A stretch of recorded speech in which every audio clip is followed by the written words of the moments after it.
All right, welcome to Closing the Climate Gap with Nature-Based Solutions in Africa webinar series, and our first installment focusing on the unique benefits of biochar. Please be on the lookout for future iterations of this conversation with different focus areas to come. Really quickly, unfortunately, Purity cannot join us today, but hopefully we'll be looped in for future discussions and iterations of this conversation today. So I want to give a brief introduction for those who don't know about my organization, Second Nature, and our work serving as a convener for this really interesting and important conversation and partnership between Afri Decarbonization Corporation and HBCU Green Fund, all while celebrating our existing relationships with Bucknell University, who became a climate leadership signatory in 2010 as a carbon signatory, and HBCU Green Fund, which has been a leading model of HBCU engagement and my work at Second Nature since its inception. Bucknell University's involvement with Second Nature is using our platforms to track their carbon emission reduction goals to meet a carbon neutrality date they set for themselves, which is the premise of our network and what we do here. So Second Nature has advanced climate action in and through higher education since 1993. We host a climate leadership network of over 400 plus institutions committed to creating and enacting their own climate action and/or resilience plans, prioritizing decarbonizing campus operations through scopes 1 through 3. We provide guidance to create and enact these plans over time for a variety of institution types and through a variety of new membership pathways, including our new affiliate model. And I'm happy to discuss this at a separate time if you have any questions about our membership. And to quickly introduce myself, my name is Blythe Coleman-Mumford, and I'm a climate programs manager focused on HBCU and MSI engagement in particular, and BIPOC affinity-based programming. I convened the Intersectional Climate Action Leaders Working Group, which is a think tank for HBCU, MSI, and tribal college climate action stakeholders, community partners, advocates, that all come together to collaborate on developing best practices and support measures and guidance for these institution types to be best positioned to lead in the work of sustainability and climate action and activism. So I'm really honored to have both Felicia Davis and Victor Udo, as you see, on a part of this team, true legends in their respective work. I'm also honored to have Sharon Gakii involved with us today, who will be formally introduced by Felicia in a moment. So Second Nature serves as the convener of this collaboration between the HBCU Green Fund and Afri Decarbonization Corporation, assisting to amplify this unique relationship for others looking for innovative carbon credit and offset projects representing a diverse array of stakeholders. We also want to uplift education surrounding nature-based solutions, which are sustainable planning, design, environmental management, and engineering practices that weave features or practices into the built environment to promote adaptation and resilience. These solutions have climate benefits, including lower flood risks, improving air and water quality, reducing urban heat island effect, enhancing recreational spaces, and help stand up circular economies, to name a few benefits. We seek to amplify collaborations and projects like this in hopes it will inspire other campuses in our orbit of influence to take action and care in building and scaling their own carbon reduction projects and renewable energy programs. Institutions stand to learn from the case example of biochar that we'll dive into today, a topic of shared importance to Second Nature, ADC, Bucknell University, and HBCU Green Fund, and you'll hear from a diverse array of benefits and in a variety of capacities about biochar. So I wanted to introduce HBCU Green Fund, Felicia Davis, and Victor Udo joining us today. So since COP26 in Scotland, HBCU Green Fund has worked to organize and support African climate adaptation leaders. HBCU Green Fund's goal in Africa is to empower appropriate organizations in the transition from a carbon-intensive economy towards equitable, sustainable development with environmental, social, and governance impacts. This work is focused on people-centric and nature-based solutions, including renewable energy and indigenously developed technology. Felicia Davis founded HBCU Green Fund 8 years ago, which has since become and created a legacy of leadership and support for HBCUs in the higher education community. HBCU Green Fund has become a model for foundational support of scaling climate and sustainability initiatives at HBCUs. Felicia also served as an implementation liaison for Clark Atlanta University for several years and has since engaged in all ends of HBCU climate activism and action planning work. She's a staunch advocate for measurable reductions in greenhouse gas emissions through energy efficiency retrofits, green building, renewable energy solutions, and an array of sustainable practices. She serves on the steering committee for Intentional Endowments Network, Quotient Institute, and the Just Transition Power Force. She's a founding board member for Green 2.0, dedicated to increasing racial diversity and environmental leadership, and a member of the Chattahoochee Riverkeeper Board. Another main feature in the discussion today is Dr. Victor Udo. Dr. Victor Udo is the Director of Sustainability at Bucknell University in Lewisburg, Pennsylvania, USA, where he is the chairman of the President's Sustainability Council, with responsibility including carbon neutrality by 2030, waste minimalization, and natural habitat biodiversity conservation. He has authored several articles and books on sustainable development. Dr. Udo is the chairman and CEO of Afri Decarbonization Company, also known as ADC, with MOU covering 1.6 million hectares of forest and 200,000 hectares of land to create a carbon sink and nature-based solutions in West Africa. Between 2012 and 2019, Dr. Udo volunteered to serve Akwa Ibom state government in Nigeria as a first ever senior special assistant on power and then on planning after over 20 years in corporate America with leadership at Pepco Holdings, now part of Exelon.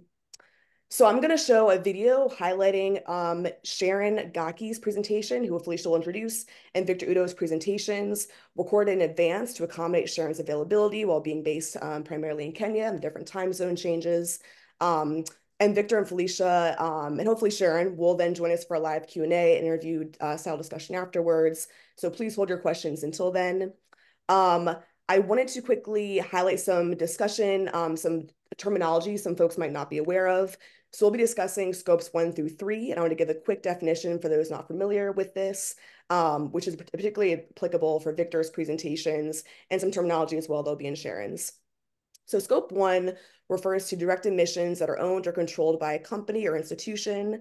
For instance, if the institution has their own generation plant on campus, whereas scopes 2 and 3 are indirect emissions and a consequence of the activities of the company or institution, but occur from sources not owned or controlled by the entity. So for example, scope 2 would be the emissions caused when generating electricity used for buildings, and scopes 3 would be, for example, refer to emissions from places such as business travel, flying in an airplane, and commuter travel through a variety of vehicles. We'll also be discussing smallholder farmers as well. These farmers are characterized by family-focused motives, such as favoring the stability of the farm household system, using mainly family labor for production, and using part of the produce for family consumption. We'll be discussing biomass, which is renewable organic matter coming from plants and animals and result from agricultural processes. Biochar itself is a carbon-rich residue derived from the pyrolysis of biomass, pyrolysis being the decomposition of matter at high temperatures. And finally, cogeneration is the use of heat engine or power station to generate electricity and useful heat at the same time in a plant and industrial mechanism on campus that would pretty much do this work. So these are amazing presentations to come. I'm going to share my screen, and please join us after for a live Q&A, and give me one moment to share my screen.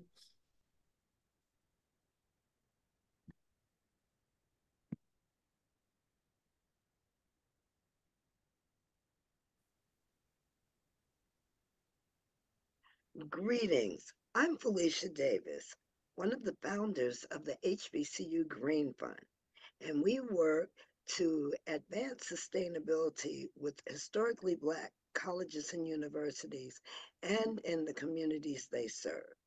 In addition to advancing sustainability here in the U.S., we also convene a network of young climate activists across sub-Saharan Africa, and we're active right now in 14 African countries.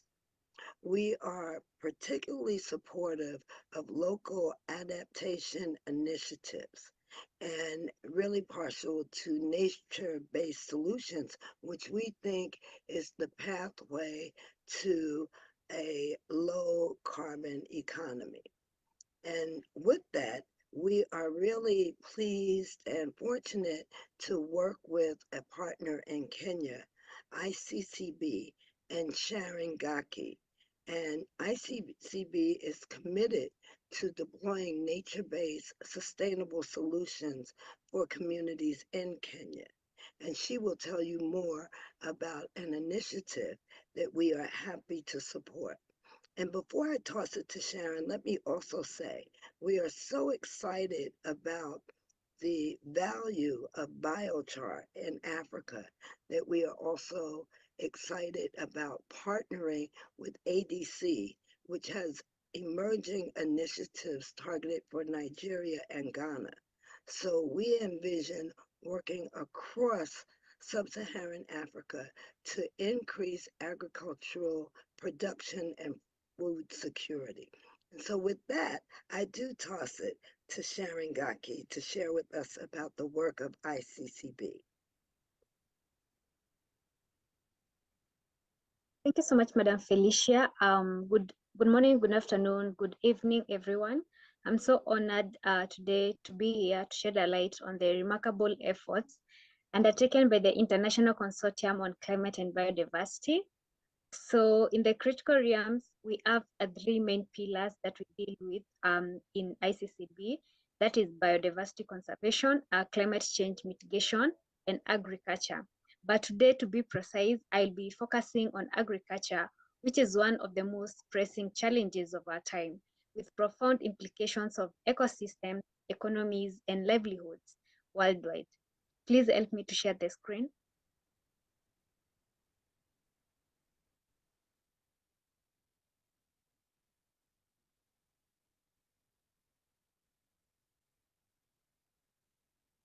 Thank you so much. On top of our screen today, we can see some of my colleagues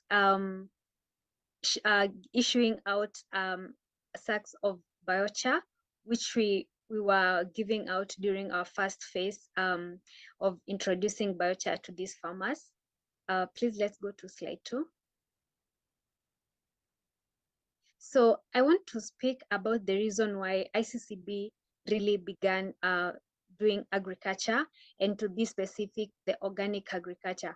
So it happened that last year, that is in 2022, Kenya was experiencing one of the most longest drought in 4 decades.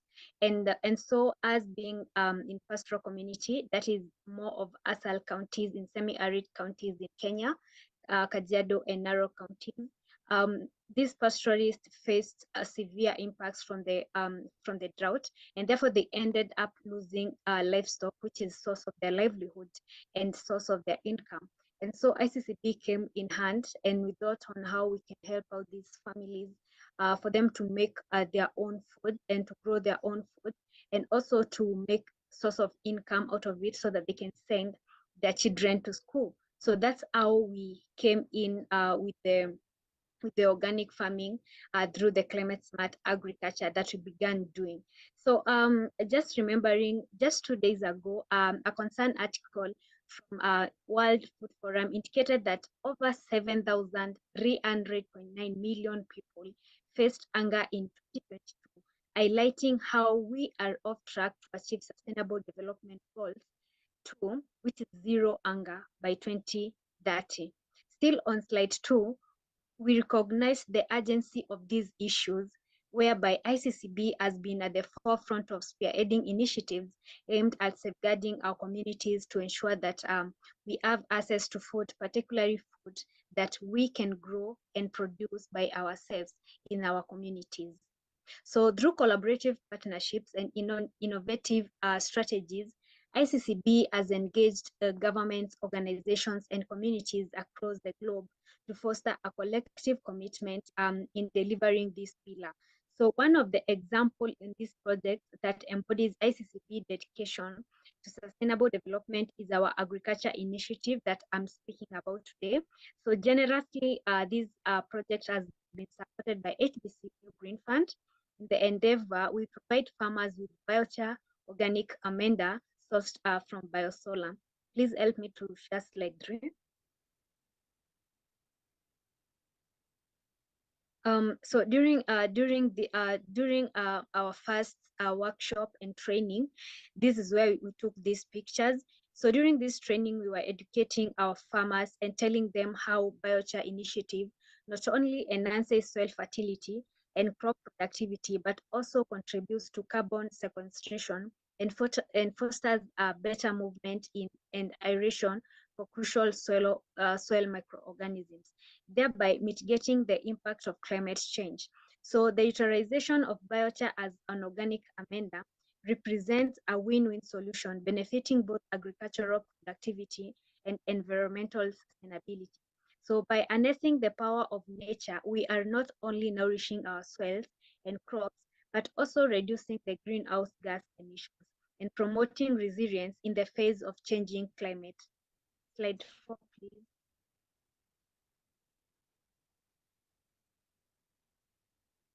On slide 4, this was during our demo farm showcasing how we are going to be using the biochar amender.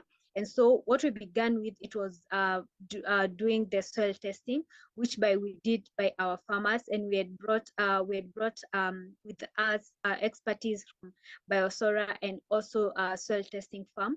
So they came along and they applied how to test the soil and also how to use the biochar amender itself, and they helped us to apply it in the farm so that our farmers can be able to do it by themselves when they go home, because they'd seen how it is being done through the demonstration that we did. Slide 5.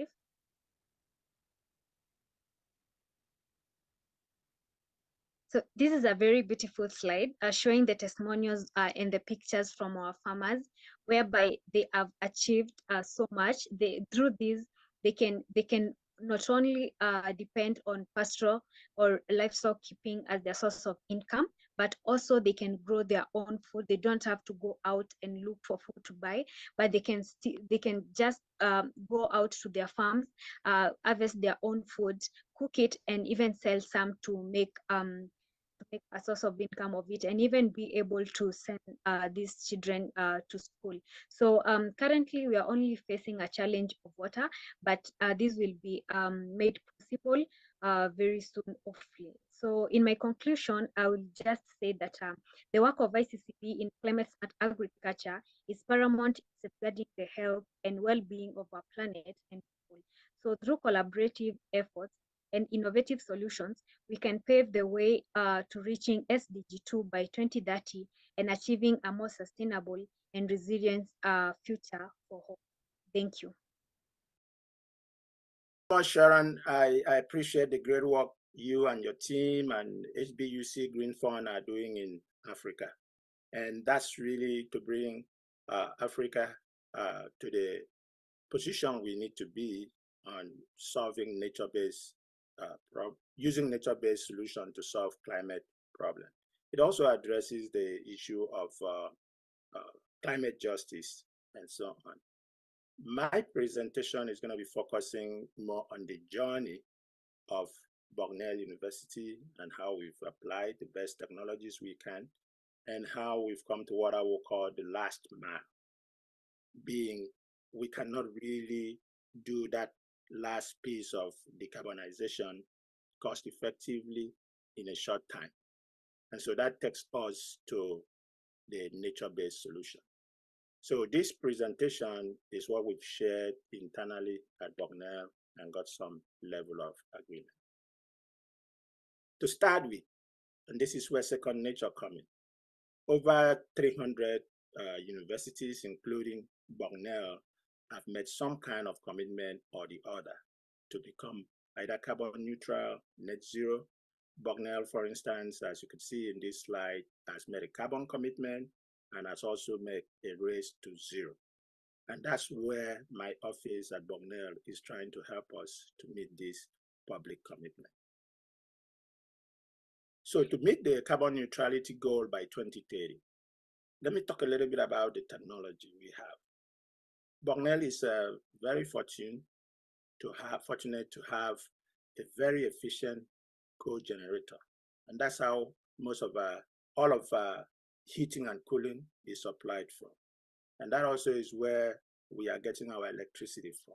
It's right on campus, and so it provides resilience to us. Unfortunately, on the environmental side, the cogen is depending on natural gas. As a matter of fact, as a foresight, the university had actually converted this cogen plant from coal into natural gas, which means before all these commitment, demands, and movement toward decarbonization, Bucknell had actually, about 10 or more years ago, moved from a dirty source of coal into a cleaner source of natural gas. And so if we're going to become carbon neutral, because more than 80% of our emission comes from this cogen plant, we have to deal with the cogen. And what are the options we could do? We could retire the cogen, we could refuel it, and we can continue the operations. So if we are going to retire it, we're going to need about 70 million to electrify the campus. And this is going to take us 5 to 10 years to do it. It's also going to expose us to resiliency and efficiency risk, because right now the cogen is almost 70% efficient. And so if we shut it down and we are going to the grid to buy electricity, it's not going to be as efficient as what we currently have. And then it's also going to expose us to resiliency risk. Yet we will still need to neutralize scope 2 and scope 3. So retirement is not really an option right now, especially because we still have economic life left in the plant. So the second option is to refuel. If you want to refuel, nobody knows the cost of the kind of fuel we can use. Hydrogen is probably the most likely, but hydrogen is not yet economic. Hydrogen as a fuel is not yet economic, and people talk about some of the risk of security. Another refueling we look into is what is called renewable natural gas from landfill. But that's not enough. And so if we are going to refuel, we are talking about taking a technology risk. But in this particular case, we will not only have to neutralize scope 2 and 3, but we'll also have to neutralize part of the scope 1 that is left. That brings us to the third option, which means, can we continue to operate the cogen till the end of life? If we are going to do that, how do we become carbon neutral? So there are really two options. Either we buy carbon offsets, which is not very expensive, but then we take the risk of people saying we are greenwashing if you just go in there and buy carbon offset. The second approach is for us to get involved in the development of carbon credits, which will provide educational opportunities. We will have control of what is going on and also have insight and make sure the project is transparent, people understand what that project is. And this is something that can happen between the next 2 to 5 years. And so if we start getting involved in carbon development, carbon credit development now, it means we'll be able to meet our strategic objective of 2030, which is baked in our strategic plan. As a matter of fact, the strategic plan says we will publicly reaffirm and continue the pursuit of our stated carbon neutrality goal. So this is something that is very important to us as a university. We want to be carbon neutral, but how? So to be carbon neutral, given the fact that the cogen is very critical asset for the university, we have different set of solutions that would allow us, technology solutions that would allow us to become carbon neutral by 2030. And this is our journey. The first is to continue to operate the cogen till it comes to the useful life, or even switch the fuel if we know there is an economically available cogen or fuel for the cogen. The second thing is we've already built a 1.7 megawatt solar plant that we have an agreement with the operator for 30 years. So that has reduced our footprint from what it was before by about 8%. The next option, technology option, is for us to look at installing more PV. If the cost of PV comes down, we probably will look at the roofs and the parking lot. And if there's a wind PPA around, we can also buy that. But most importantly, we're going to move towards using geothermal solution in appropriate buildings. For instance, as we speak, we just built a 250 student apartment, and that apartment is going to be heated and cooled by cogenerator, by geothermal solution. Then the next solution is, as a university which is well known, how do we work with other people to focus on scope 1 and scope 3? And that's where the carbon credit project or initiatives fund comes in. So while we are doing that, we'll continue on efficiency, conservation. We're going to try to get the campus to get involved in how to reduce consumption of energy. And then lastly, when technology is available, we'll talk about the electrification and the refueling of the cogen and other viable technology in the future. But that, by that time, people like me would have been retired, and then the younger generation will come in. So clearly, our journey is met in 3 key steps. First is pre-neutrality, which is where we still are today. By 2030, based on our public carbon commitment, we should become carbon neutral. And then we pivot to decarbonizing all of our operations, which is what Second Nature refers to as race to zero. And we are committed to that, doing that as a university. Now, that brings us to 2 approaches of addressing carbon neutrality and carbon goal: nature-based and technology-based. I've talked a little bit more, and a lot of people are familiar with different technologies, but then we are still waiting for the breakthrough technology in carbon sequestration, in battery technology, and so on. And people are having some pushback on some of the technology solution because they're very way back, very way into the future, 2030, 2050, 2040. But nature solution, like the one we're going to be talking about today, is something that we can do right away. This slide is basically showing the number of projects. If you see as of January 15, 2024, from this source, the nature-based and the technology-based seems to be at par. And I think the nature-based, being a transitional solution, is something that can be done much faster while we await for the long-term solution of key technologies like completely shutting down the cogen in our own case. But that's something I believe is in the future. The nature-based is something we can do today. And so what we did as a university, we now look at how do we get the nature-based solution. And we know our mission as an institution is to educate students.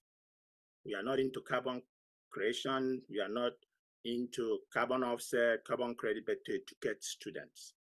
And so what was done is for a company that can handle this thing called Afri Decarbonization. Afri Decarbonization is an independent company that can help universities and other institutions to create carbon credit that will make them become carbon neutral or net zero in the future. And what this company called Afri Decarbonization have done so far, they've reached out to different organizations and communities in Ghana. They've reached out to different organizations and communities in Nigeria. And in Nigeria, a state called Cross River State signed an MOU with Afri Decarbonization Company to come in and help them turn the economy into nature-based economy, as opposed to petroleum-based. This state, the Cross River, used to have oil wells, but those oil wells were seeded, and now all they're trying to do is they have resources, they have land, and they want to partner with Afri Decarbonization Company, ADC, to leverage the huge land resources and the huge youth and women unemployment. And so ADC proposal to the state that they're working on is about 9 different solutions. One is Biochar. And the Biochar is supposed to be sited along the farms where people are living. And then those farms would cultivate food crops. They will also cultivate bamboo. And bamboo and food crop are going to be processed in 3 different, the state is divided into 3 senatorial districts. So in the long run, that's not going to happen overnight. Once we are able to use the existing smallholder farmers to create these bamboo forests and food crop for farming using the smallholder farmers, this industrial park, we call them nature-based industrial park, is where those processing will be done. This slide is what one of the consultants that or partner of ADC is looking at. They basically take a look at Cross River State, which is where you see, and take a piece of Cross River State where they think eco restoration, for instance, will create a lot of carbon credit.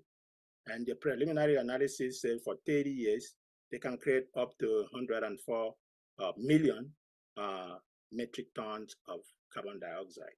So that's about 3 million a year. And Bucknell's exposure, what we need at Bucknell is only 50,000.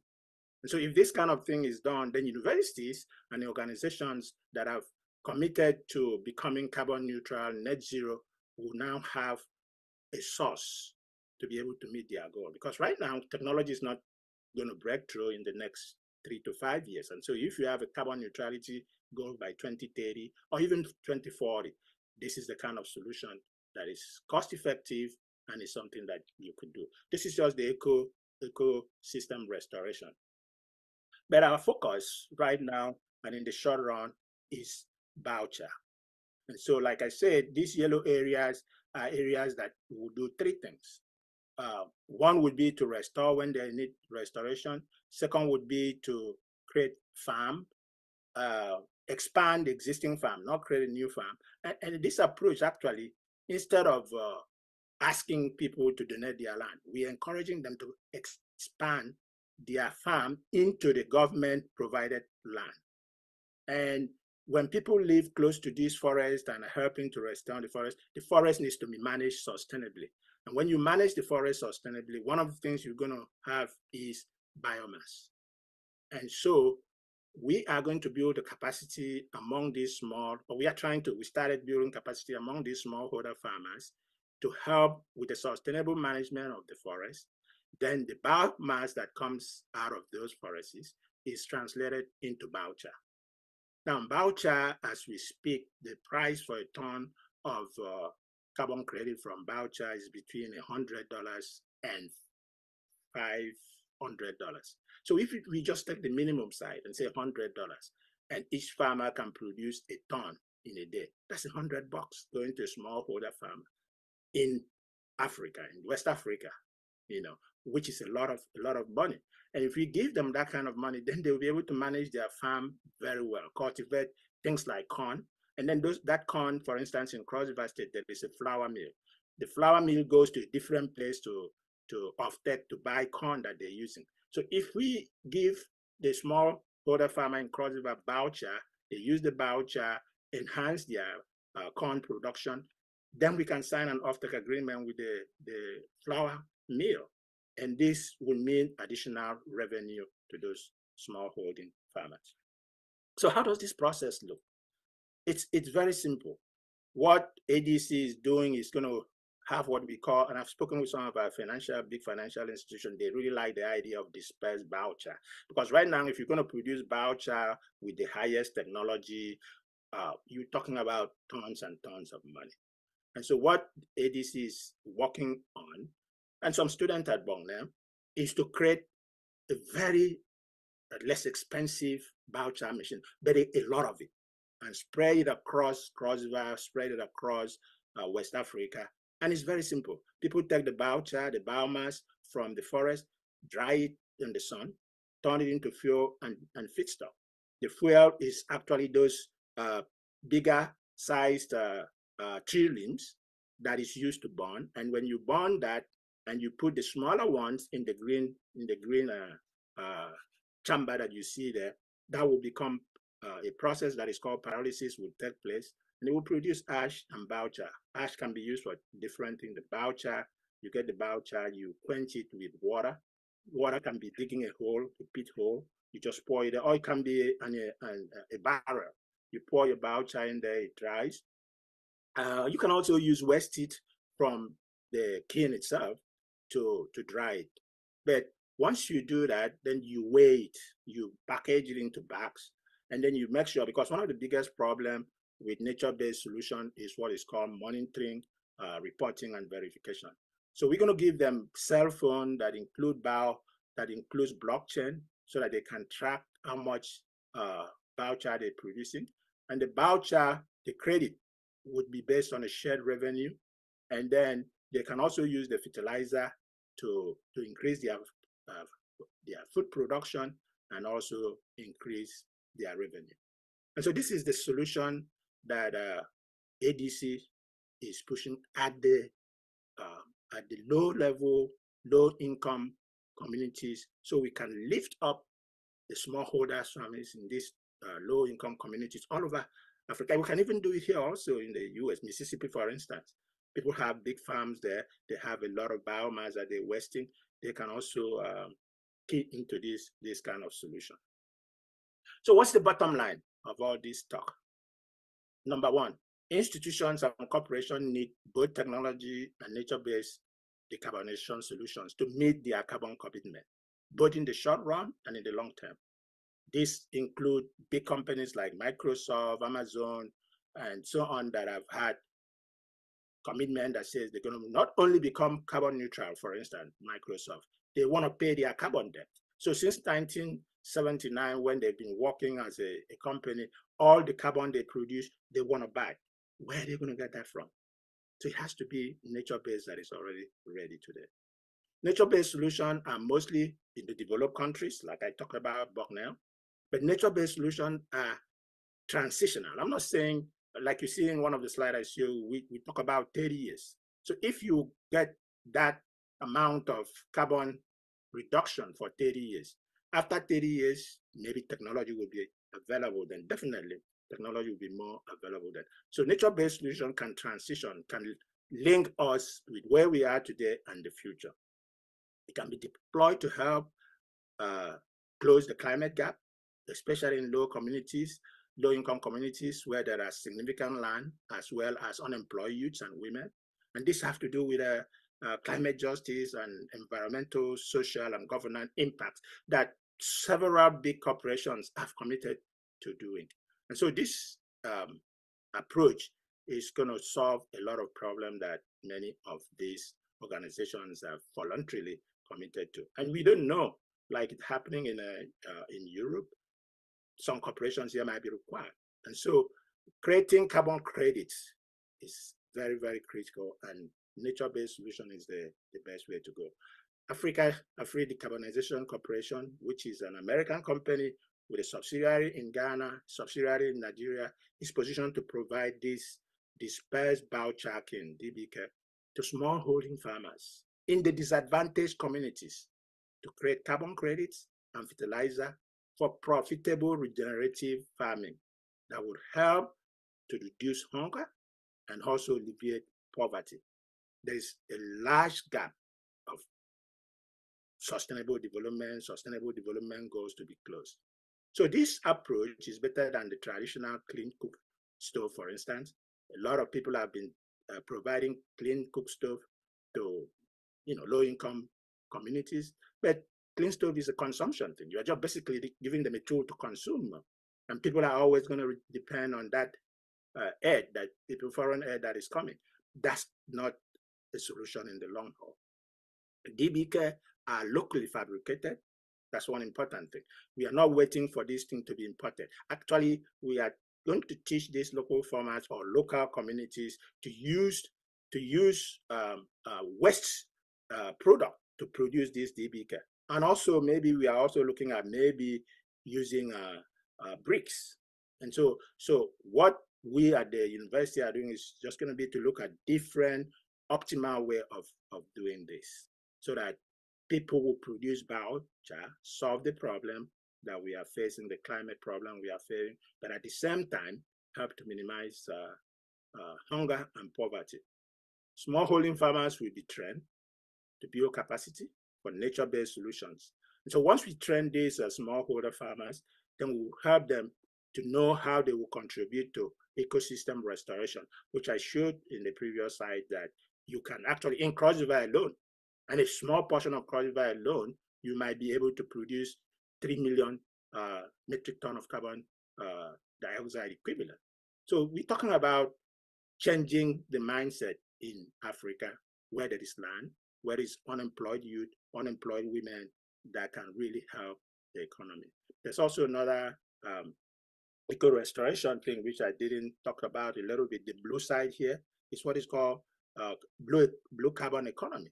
So we're going to also look at that area in Cross River State, which is a mangrove, to make sure we can restore it to remove carbon emission and sell carbon credit to those who have commitment. So that's the bottom line. Institution and corporation need both technology and nature-based solutions. Technology-based solutions are mostly in the advanced country. The low-income communities have more opportunity, more capability to provide nature-based solutions. Afri Decarbonization is banking and working on using the dispersed Biochar to help change life while closing the environmental gap. So thank you so much for listening. I know this has been a long conversation, and I will be happy to answer any question that anybody might have.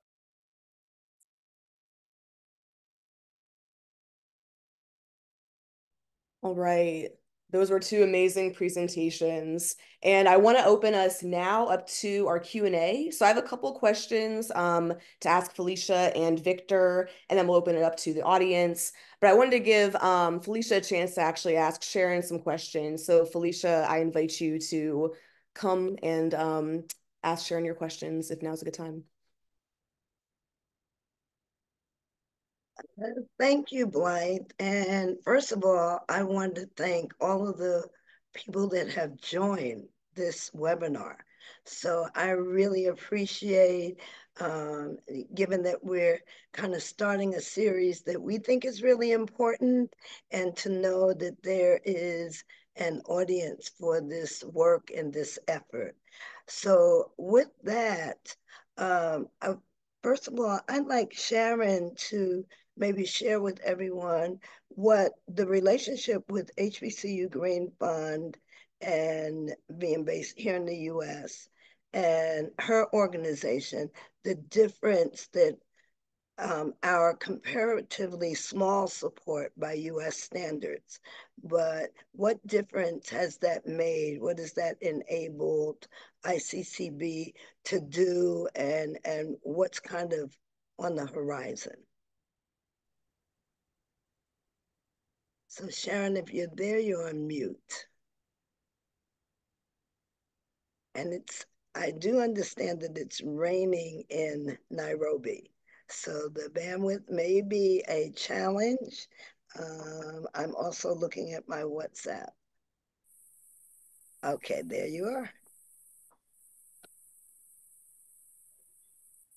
are. Good evening, everyone from Nairobi. My name is Sharon, and I really want to appreciate HBCU Green Fund since they came on board to partner with us as ICCB International.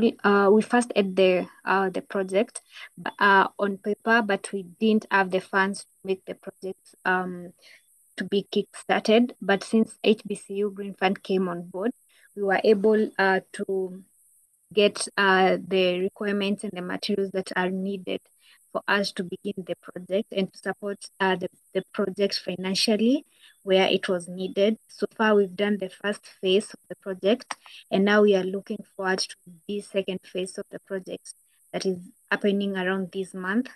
And we are looking forward to work with HBCU in this project. And so far, it has been so great.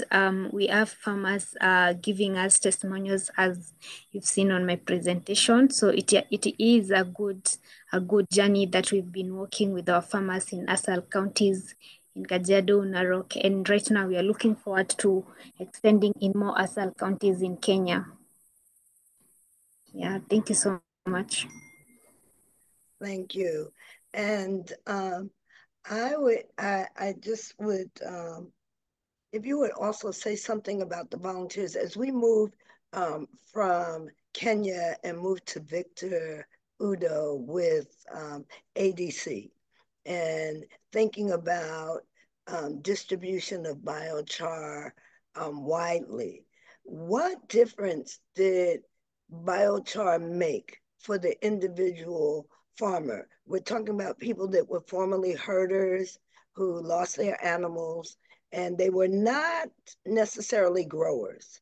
So what difference did the addition of biochar make?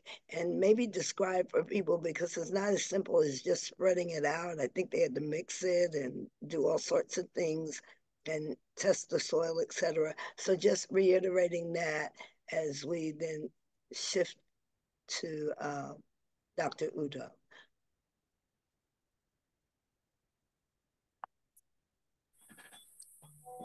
So initially, the counties we are working with, they were not farmers. They were just others, what we call here pastoral keepers. And so after the drought came and swept away most of their livestock, which they really depended on for their livelihood and as a source of their income, we thought of bringing in the agriculture projects that they can produce their own food.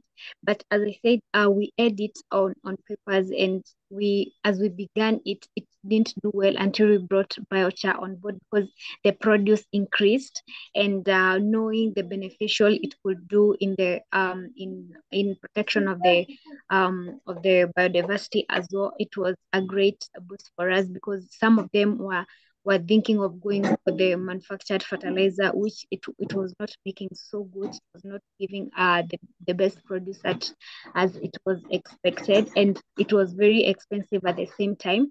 But biochar came in as a grant to them, because they didn't have to buy these biochar amenda. We were just giving to them, so they had to save a lot in their pockets and to keep it for themselves. And so when for us we are giving out the biochar, it is not only benefiting the farmers in terms of produce, increasing the produce, and also biodiversity conservation, it is also financially saving them. Yeah. Thank you so much. And with that, Blythe, I will toss it back to you to bring in Dr. Udo. Awesome. And thank you so much, Sharon, for being here and weathering the technology divide here. So thanks so much for your time. To go back to Dr. Udo's presentation, I wanted to ask you, you make a differentiation between carbon offset projects and carbon credits on your slide. Can you quickly go over for the audience again the ethical differences between these two methods of carbon reduction and their social implications? Thank you so much, Blythe. Thank you, Felicia and Sharon. I think this work is really exciting. And I'd like to actually key into what Sharon was sharing about giving people biochar. ADC approach is going to be giving people the equipment to produce biochar. And so if you produce biochar in your farm and use it, you're actually making money in two streams. You make money from the biochar carbon removal, which I said from, most of the information available is between $100 to $500 per ton. So we want to make these people independent. The classic old adage of teaching people how to farm instead of giving them fish or giving them product and so on. So I think that's a very key strategic approach that ADC is bringing in. Now, to come back to your question about the advanced countries, because it's the advanced countries that are really looking at the carbon credit mostly. So there is a carbon offset, which is something another person does. It's more like a commodity. So you just go to an exchange and buy an offset. And we've heard a lot of stories in the airline industry where they purchase some of this offset, and it become a backlash. People are saying, "Oh, you are greenwashing," and so on. So that's the issue with carbon offset. And so some companies have come up with the notion of carbon insetting, carbon credit. To me, the name is not as important as the work. And so we just use carbon credit to represent the fact that you are getting involved in the production of the carbon credit. You are not leaving it to the other people to do it without knowing the ethical implication of what is involved in it. So for Bucknell, as an instance, if we take this approach, our student will be going to this project site. We already have a program in Ghana, and students are already in Ghana. So if we actually give farmers these dispersed Biochar kins. Our students will go there, help them understand what is happening, and really help in the monitoring, verification, and reporting of this project. So it's not carbon washing. You, the person who does it, who claims it, you know what you are doing, and your stakeholders also know, in fact, what you claim to have done actually occurred. That's a really key difference, and thank you so much for highlighting that. I want to quickly get to questions for Victor and also Felicia before 2, and then we'll open up to audience questions. So again, for Victor, you mentioned ADC is helping in the transition of a nature-based economy from a petroleum-based one. Was this already the goal of the River State government you work with to do this work, or was ADC really critical in convincing the state this was the right path to take? Well, I wish I could take the credit for ADC that we changed. No, the government of Cross River State is very forward-looking. The governor there is very insightful. The team he has put together, they understand the future of the globe. They understand the impact. As a matter of fact, the governor used to be a senator who was a member of the environmental committee. So he knows the value of decarbonization. So we were opportune to just key into his own strategy. And he actually created a steering committee that he wants us to help lead to turn, make decarbonization a source of income for that state. That state is about 2 million people, pretty big size, a lot of farmers. And so if we go in there and work with them and other partners, we are not the only partner that is working with. The governor, the government is really interested and really serious. And I'm not afraid to put the plug in. It's not just ADC. Any company that wants to go there and be involved, leverage the resources they have, the human, the women, the youth, the land, the farming community there to do a lot, especially processing. Those people produce a lot of food, but it's not well preserved, it's not well stored, it's not well processed. So there's a lot of opportunity in there. At one point, that state was exporting pineapple to different European companies. But why the raw material? Why can't we find a way to export finished product? The whole idea of people coming to Nigeria or to Africa and get cocoa and then go and produce chocolate in Europe and bring it back to give to sell. The governor there is actually about to change that mindset. And we are very proud of him. We are very supportive of him. And he's very happy to key into what he is doing. That's a really helpful framing. There's not like a savior type complex from the US bringing these ideas into Africa. It's actually originated on the continent. So I think that's a really important point to just emphasize. I wanted to ask a question for both Felicia and Victor, taking it into, again, how US institutions can learn from this. How would you both imagine US-based institutions, especially HBCUs and MSIs, potentially benefiting from nature-based solutions in the form of carbon credit or offset projects? And what are some key challenges and opportunities you see the institutions would have to grapple with in considering this type of work? As one example, for instance, Spelman College successfully sold carbon credits and reinvested these proceeds into sustainability fund, but other HBCUs and MSIs might not feel able to do this for certain reasons. So what is your understanding of these issues based on your relative expertise? So I'm going to jump in first because I'm going to go a little different direction. For me, the local impact on the ground for the people is the key. So big picture, we have climate change as a global challenge, right? And we have to scale our solutions. So for HBCU Green Fund, the opportunity to scale a very indigenous, local, nature-based solution is the long-term key. Now, in order to monetize and generate within the economy, then credits come into play.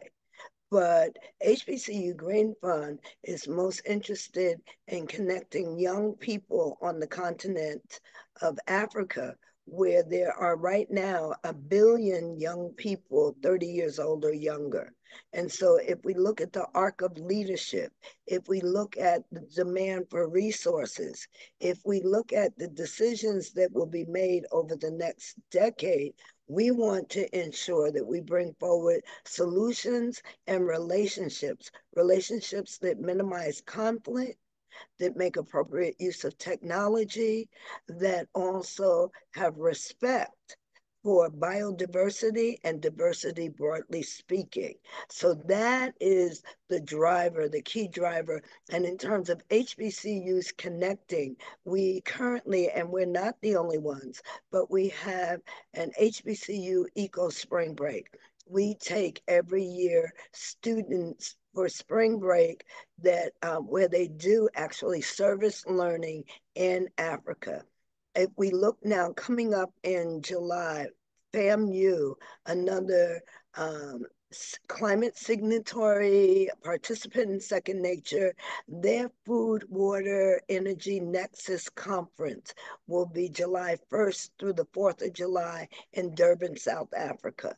So HBCUs are embracing Africa from our perspective, US-based, the next frontier, but of course, from the continent, they have been there, will be there. So powerful, powerful alliances, and where young people are seeking opportunity, you have to look where there's the greatest opportunity. And we believe there's tremendous potential and for collaboration between HBCUs and African institutions, but also students, faculty, and all sorts of relationships that can emanate from that. And with that, I turn to Victor, who sees it from many, many perspectives.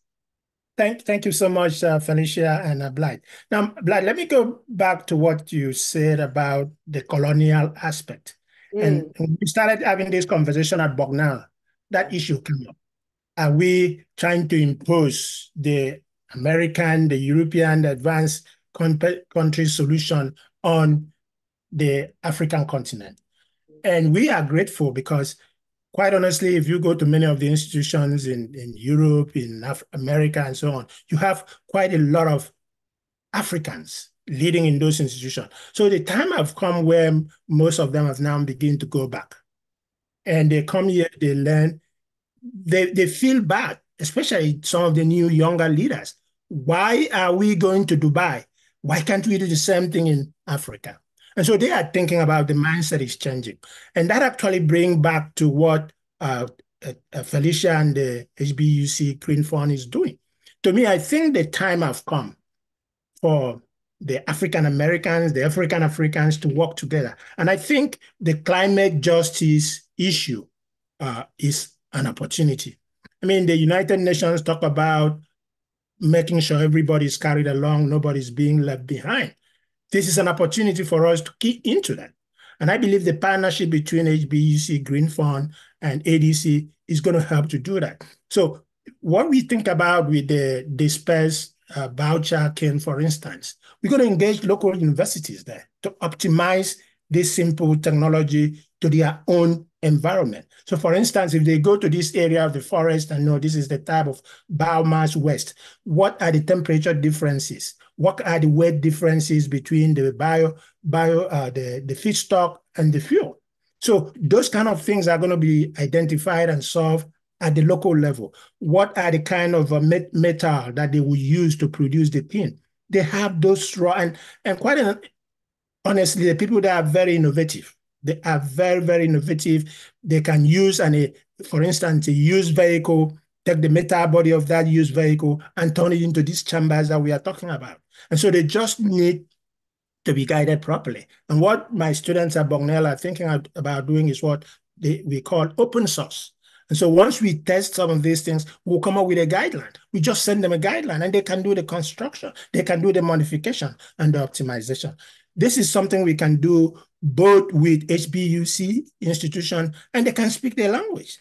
And then you already have some of the professors in some of these schools who are also indigenous to some of those places in Africa. And I think with what Felicia and I are doing, we are going to bring these resources together, these great minds together. And in my mind, we're going to begin to bridge that gap.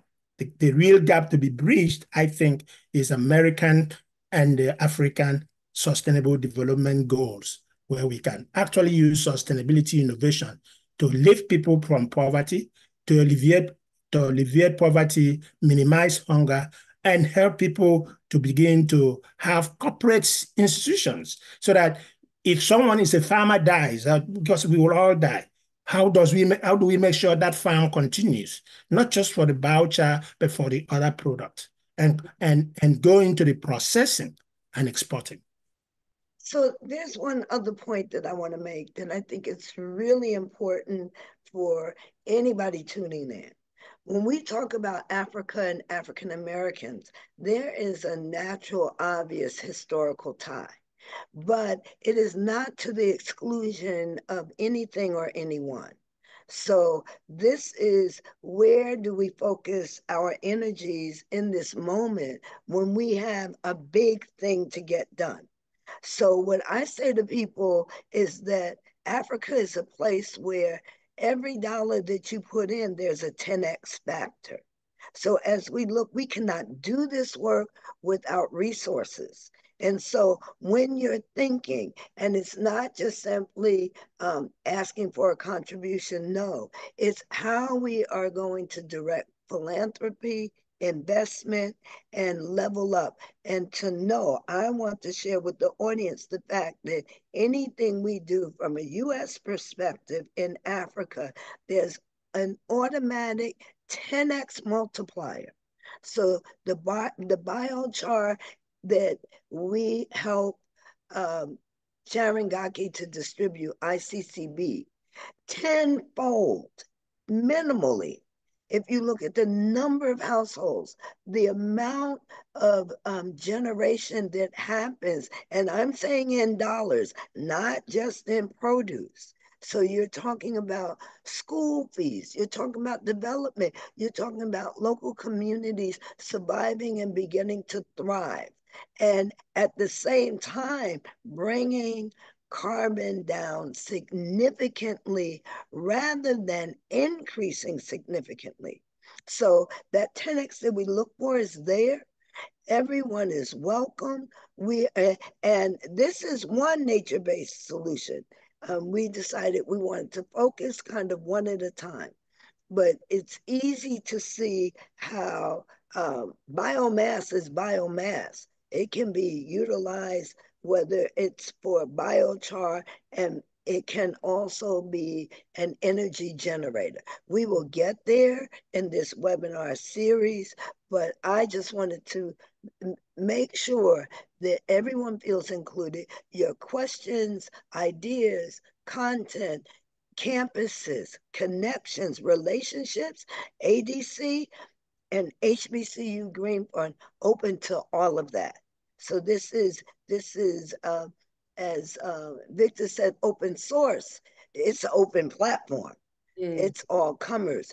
We're doing a very big thing, but we are doing it. We are making a difference, and we can count the carbon we've already reduced, and we're out to reduce more. Amazing. And I wanted to make sure we had time for some audience questions coming in. So the very first question is from Myron, also HBCU Green Fund representative. In terms of using biochar amendment, Sharon mentioned doing soil testing. Without getting too technical, what properties of the soil are measured, and how do the measurement levels value the way it is applied?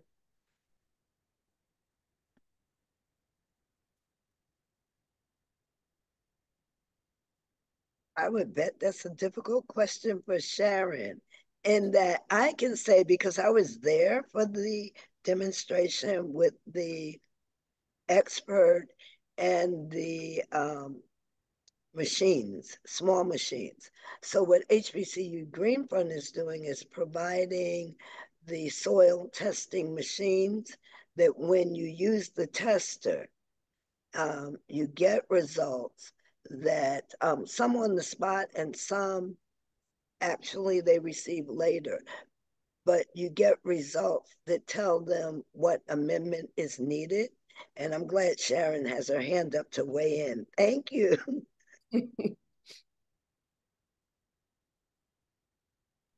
Sharon, you're on mute. Thank you, Felicia, for that. I also wanted to add something on that question. So from us, when we are conducting the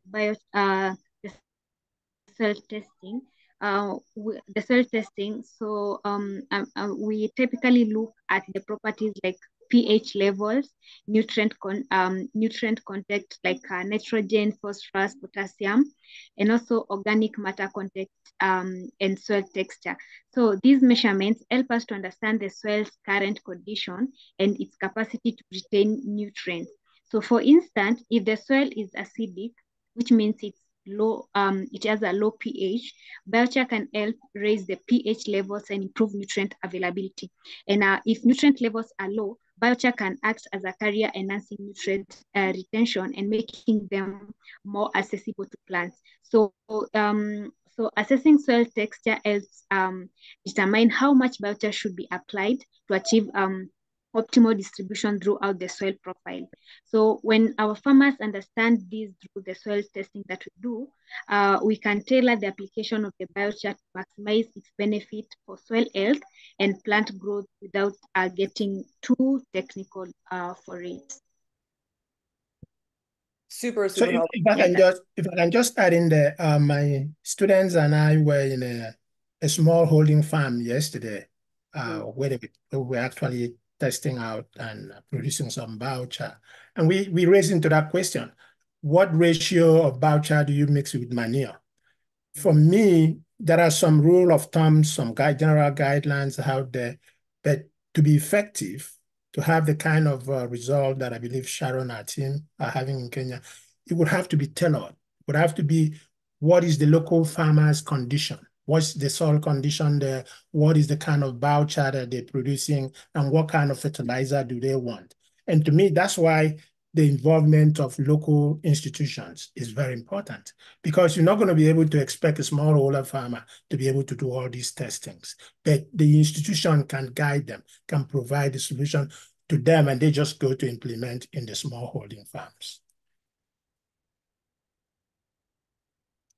Amazing. Thank you so much for that. And I want to go to our next question from Wandy.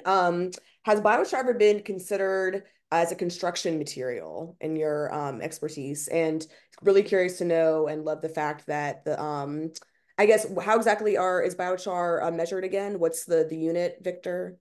The KILNS? Well, you can weigh, and we actually did that yesterday at Muncie in the farm. You can actually weigh the tonnage that you produce. And once you know what the tonnage is, there is some rule of thumb on how much credit that is and how you can now divide that to mix with your local compost. We are thinking more on compost than manure, and then turn it into fertilizer. So you just measure it in tons or in pounds. Okay. You know how you are mixing. Yeah. Have you ever seen it used in a construction purpose, like for bricks or anything that's of any kind of means or scale to use biochar in that way? Have you seen any direct examples? But we are not focused on that. But theoretically, like Felicia said, there's so many applications of so many of the biomass and things you could do. But our focus have been on the carbon credit and the soil improvement as a fertilizer. So I'm sure there could be other ways, but we are not there yet. Maybe if we are going to do a seminar on that or webinar on that, we can research into that. Absolutely. Well, Victor, you might want to mention the bamboo. So it's not like, things are not in isolation. So if anyone looked at your presentation, they would see that there were 10 numbers, not just 1, 2, and 3. So when it comes to products and innovative uses, that's the whole name of the game. People need materials, people must build, but it's finding the lowest, least carbon intensive means of doing what people need.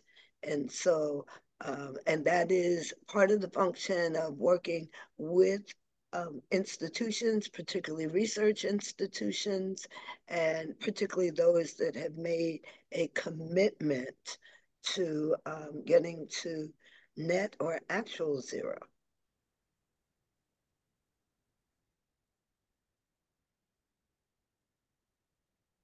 So any other words about, using bamboo in particular or processing bamboo for this purpose you want to speak on, Victor, or for another conversation?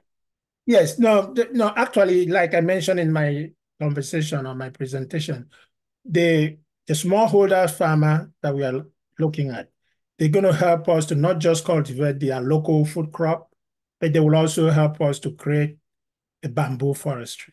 Because bamboo have it's biomass too, but it has a lot of applications. But the application we are actually focusing on in Cross River would be to convert that into what is called renewable timber, like floor tiles, and make that export based. So once we give the local farmers, small farmers, the biochar, they will continue to cultivate whatever local food crop they were cultivating. And in addition to that, they will now start to co-cultivate bamboo, because bamboo is something you don't want to do in monoforestry. People are not very predisposed to that, or not.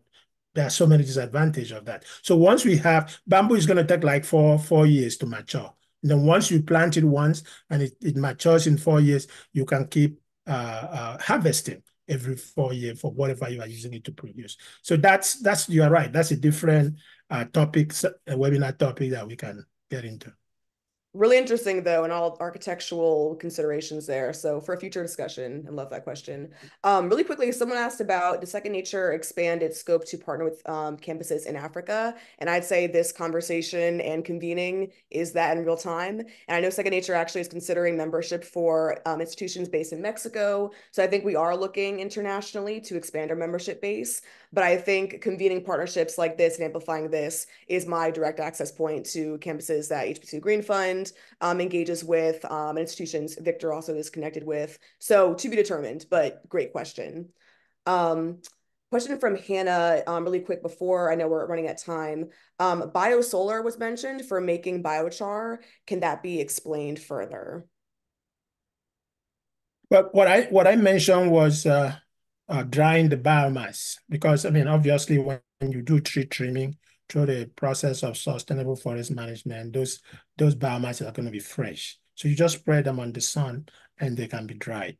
And then the other end, once you finish the pyrolysis process, you have to quench it, because if you let it go, oxygen is just going to mix with it and then it will become ash. So you have to quench it with water. Then you can dry it again in sun. So that's the only way I see solar in the process I talked about, just for drying purposes. Got it. Thanks for that clarification. I think we have time for one more question before we can follow up on this partnership. But Catherine's asking, there's a strong tangent between charcoal and biochar in terms of sequestration. In my experience, the dust or residue from charcoal also lead to higher fertility in agricultural soils. Has that also been your experience as well? Well, I mean, there is a lot of advantage and disadvantages of charcoal. And one of the things that people do that we want to stay away from charcoal is they go in and destroy the forest and use it to create charcoal, and then turn that charcoal into some kind of fuel. That's not what we are doing, because that is destroying the forest. We are actually doing the reverse. We are trying to discourage people from actually destroying the forest. In Nigeria, for instance, they flare gas. So what the government in Nigeria is now doing is to try to move into CNG, compressed natural gas for usage. I'm not a fan of charcoal as a source of fuel because of the devastation it causes on the forest. But the biochar is where you're actually using the waste, which will otherwise have decayed into methane. Methane is more potent than carbon dioxide. So you're taking the waste and you are turning it into carbon and sequestering it. Two different processes and approaches. Yeah, Felicia, do you have any response to this? No, actually, as I'm thinking we're winding up, I did want to note for the record that we are actually connecting. I see someone on from Senegal all the way to Kenya. So that is we're crossing the entire continent of Africa. We are connecting institutionally to so many places, HBCUs, Bucknell, Second Nature, the ADC. So I just want everyone on the Zoom to really have an appreciation for what we are doing right now in this moment. That is a very, very powerful connection, that it spans countries and communities, and still we're touching people. So I think that is very, very powerful. I really want to thank Second Nature. Thank you, Blythe, for bringing this together. I want to thank each and every person that took time out to join for this launch webinar. So it's the first of many, and that we are all focusing on nature-based solutions. I want to thank Victor, especially for the leadership and a bigger vision. HBCU Green Fund was doing a small, impactful, but comparatively small thing with biochar. We are staunch, committed in just the most powerful way to indigenous production on the continent. So whether it's manufacturing, there's no reason why Africans can't ship, produce, etc., package, whatever it needs to be, minimally, of course.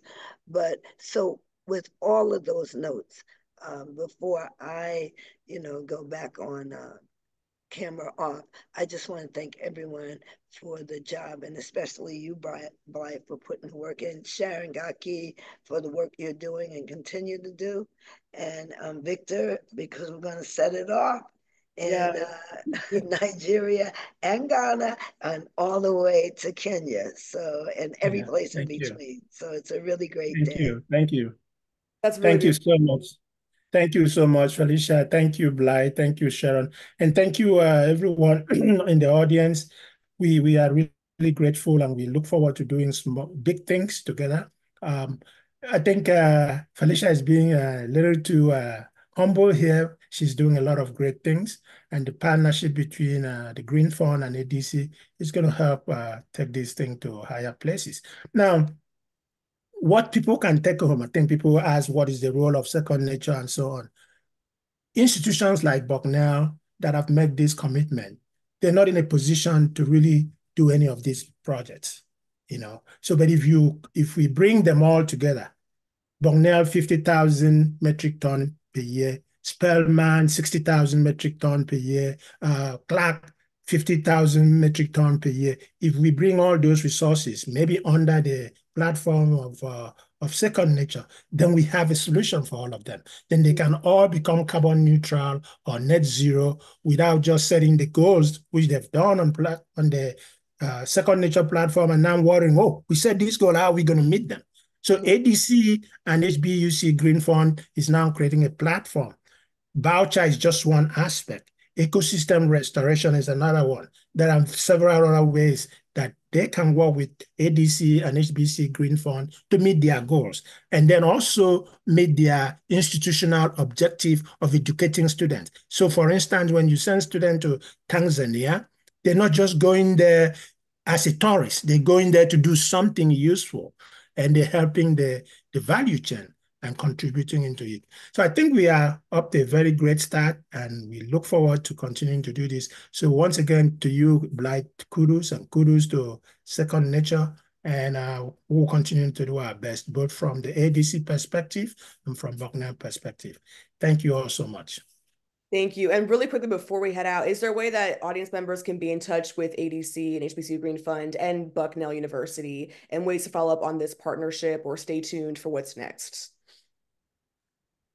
Sure, I think I put my email address there, which is very simple, vu002@bucknell.edu. Okay. I'm also happy to follow up with an email with the recording and emails of all the panelists after that's available to all the audience members who registered, so we can definitely do that. But Felicia, any plugs you want to give? Felicia at hbcugreenfund.org. Certainly reach out to us. We're always working.